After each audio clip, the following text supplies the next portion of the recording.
Buying your first home can feel like a really complicated and daunting process at first. You know, you're asking yourself questions like, where am I going to buy? What am I going to buy? Where am I going to get all this money from? How do I even go about doing that? But look, enough. I'm going to explain how we went about it.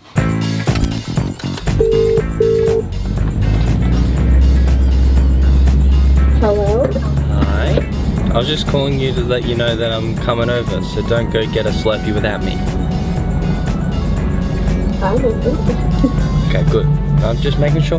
The best piece of advice that we ever got while buying the house was that you can change the inside of the house, but you can't change where it is.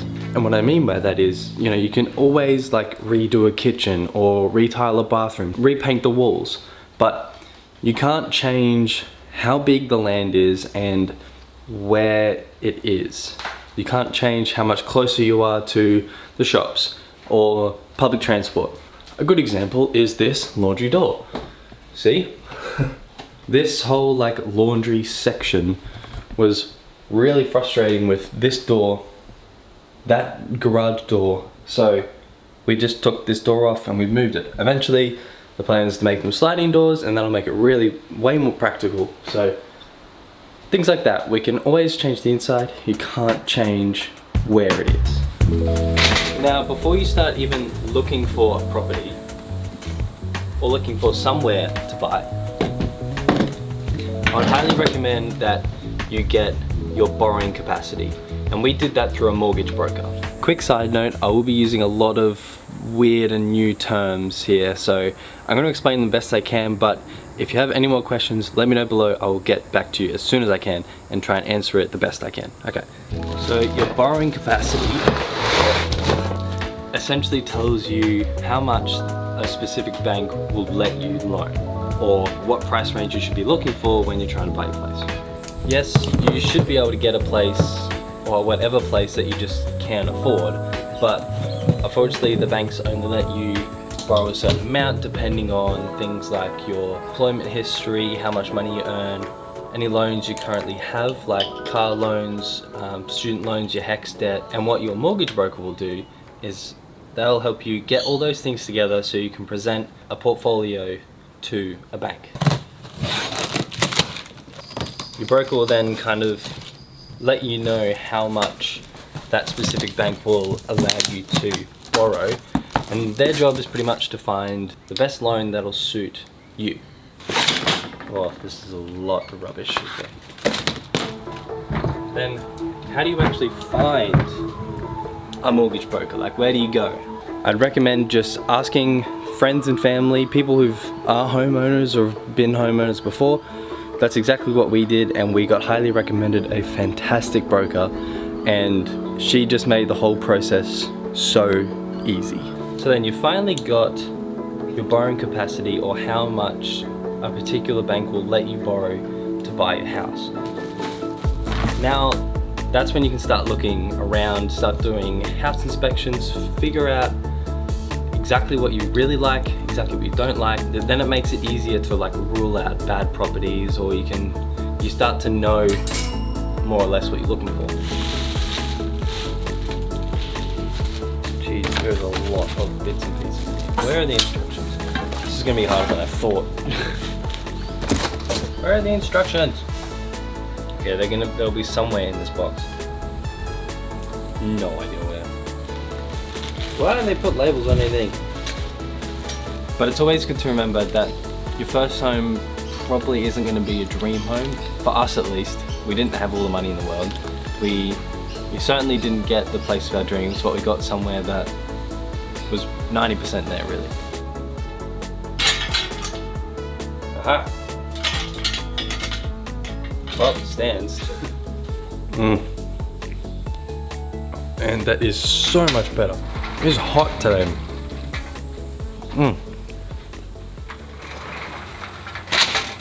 So, you found the place you want to buy, you got your borrowing capacity, and you're ready to buy it. How?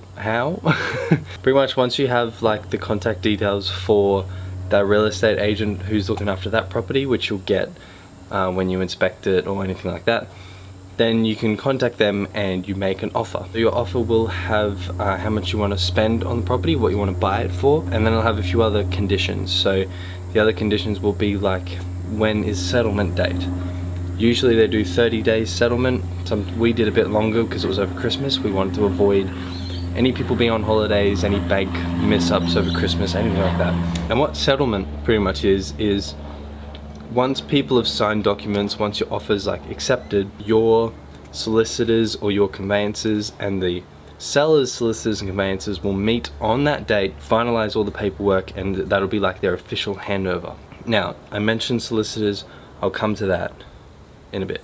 The other usual conditions that your offer will have will be like subject to finance and subject to like a building inspection. What that allows you to do is you're allowed to say, here's how much I want to spend on the property, but give me 2 weeks, 14 days to make sure I can nail down my finance, to make sure I can get that money from the bank. Because you might still go to the bank and they could say no for whatever reason. And if you've put an unconditional offer on that property, you then have to buy it. And then it's often a good idea to get a building and pest inspector to just do a look through the property. They can point out anything you might have missed when you inspected it, because there's often other people in the house and all that. They can go through, have a look, they know what they're looking for. Like they told us there was some mold and grout, there was some weep holes that are a bit low outside which we just need to touch up, fix up a little bit. You know, things like that. They'll tell you if anything is wrong with like the structure of it, or they'll also obviously tell you if there's any termites, been termites before, anything like that too. Then once your offer's in, pretty much the owner, the real estate agent will sit down together, go through all the offers, and they'll pick the best one. So whether that's the one with the most money, or maybe the soonest settlement if they're just trying to get rid of it, anything like that, they'll pick the one that suits them best and they'll go with that. That could be you, that could be someone else. But let's say you get it. It's then time to go back to your mortgage broker and make sure you get finance and pest sorted as soon as you can. Once you give your broker like the go ahead, they'll sort the rest out for you. All you need to do is say like yes or no to whatever offers come towards you from them. And essentially what I mean by that offer is like your mortgage broker will go to the bank with however much you want to borrow, and what type of loan you want as well. So whether you want fixed rate, variable rate, that is a whole different kettle of fish in itself. Very quickly though, the fixed rate is pretty much the bank will give you a certain interest rate for a certain amount of time, maybe a year, 2 years, 5 years, 10 years. I don't know if you can do 10 years, but yeah. A variable rate will change kind of month to month, depending on, that's when you hear about like interest rates rising, that's the variable rate going up. Then the bank will give you an offer, they'll tell you how much each rate would be, each interest rate would be, variable, fixed. Then you can pick which one you want from which bank. For us, we got a selection from I think 4 different banks. When we looked at borrowing capacity, they essentially gave us an offer on our maximum capacity, so then we just went with the best one, but with what we were actually going to buy the property for. I just found the rules for this thing. They were like in between components for step 6. That's ridiculous, come on. Now I did mention just before that you will need a solicitor or a conveyancer. That sounds expensive and it's not cheap.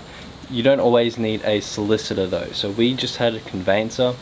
Solicitor you'll probably want for particularly more expensive properties. You think something funny might go wrong in the settlement, or if the owners are, you know, holding off for, I don't know, like if there's something funny going on, you can go with the solicitor. They are more expensive though. So we just had conveyancers. Again, you can find them through people you know. I found out from work some good conveyancers, went with them. Otherwise, us friends, us family, us homeowners, someone will suggest someone and you'll get a good one.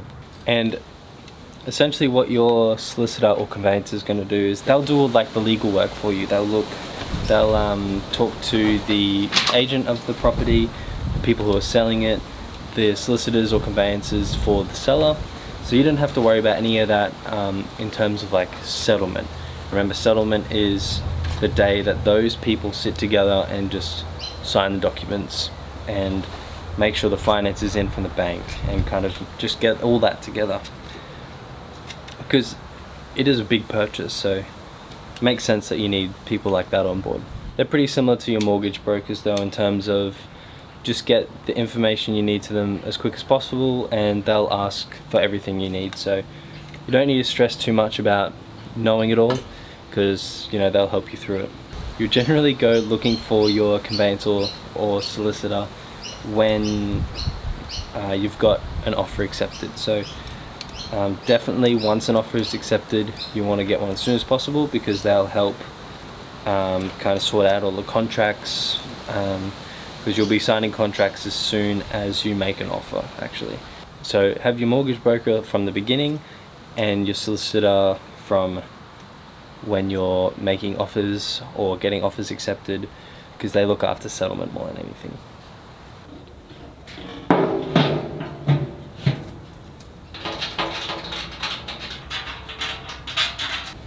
Now that it's just about done. Pretty much like what we're up to in this housing stuff. So once you got your conveyancer and you're into settlement, you'll get to the settlement date, and then pretty much you'll get an email saying congrats, and you might get a call from your conveyancer too, but that's pretty much it. Then you just got to organize when to get the keys. For us, it was the next morning.